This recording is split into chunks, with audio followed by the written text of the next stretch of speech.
अभी वर्षा ऋतु का समय है और इस वर्षा ऋतु में बर्फीली हवाएं सन सन करके चलती हैं और बूंदों की फुहार झमाझम पड़ते रहती हैं। ऐसे में मन घबराता है और सहन करने लायक नहीं रहता है।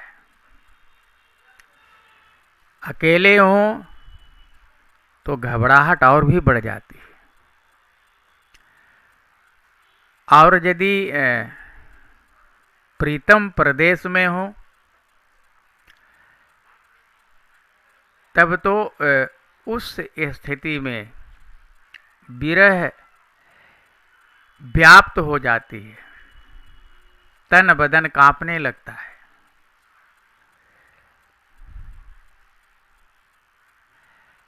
तो क्या करें, इसका क्या इलाज, क्या उपाय?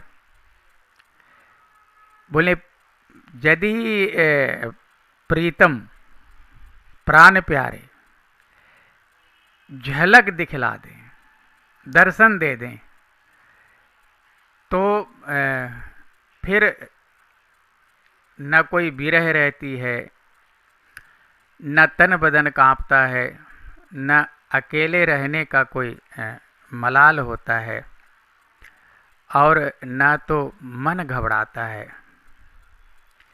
भले ही बर्फीली हवाएं चलती रहें, बूंदों की फुहार झमाझम पड़ती रहें,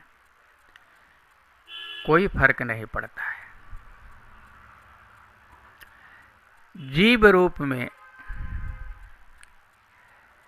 भगवान ही हम लोगों को मनुष्य का शरीर देते हैं और इस मनुष्य शरीर से उनको नहीं पाना निष्फल जीवन का ये परिचायक बन जाता है।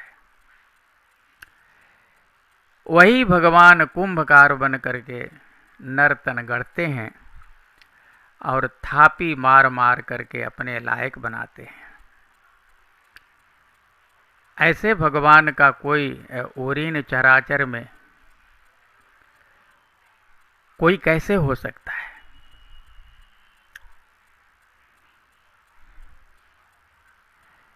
इस रूपक को समझने की जरूरत पड़ती है। जीव अकेले पैदा होता है और अकेले ही यहाँ से उसको जाना पड़ता है। संपूर्ण जीवन पर यदि एक विहंगम दृष्टि डाली जाए तो जन्म के बाद किसी को किसी का साथ मिलता है, एक घर परिवार का रूप लेता है और जीवन के अंतिम क्षण में फिर वही प्रक्रिया रिवर्स रूप में परिणत हो जाती है।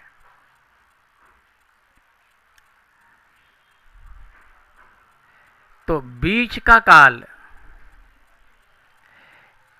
इसमें तो हम बहुत रुचि लेते हैं, लेकिन प्रारंभ और अंत में जो घटना घटती है उसे उदासीन हो करके, उससे उदासीन हमें से रहते हैं, उसको समझ नहीं पाते हैं कि ठाकुर जी हमें क्या संदेश दे रहे हैं मानव का तन दे करके।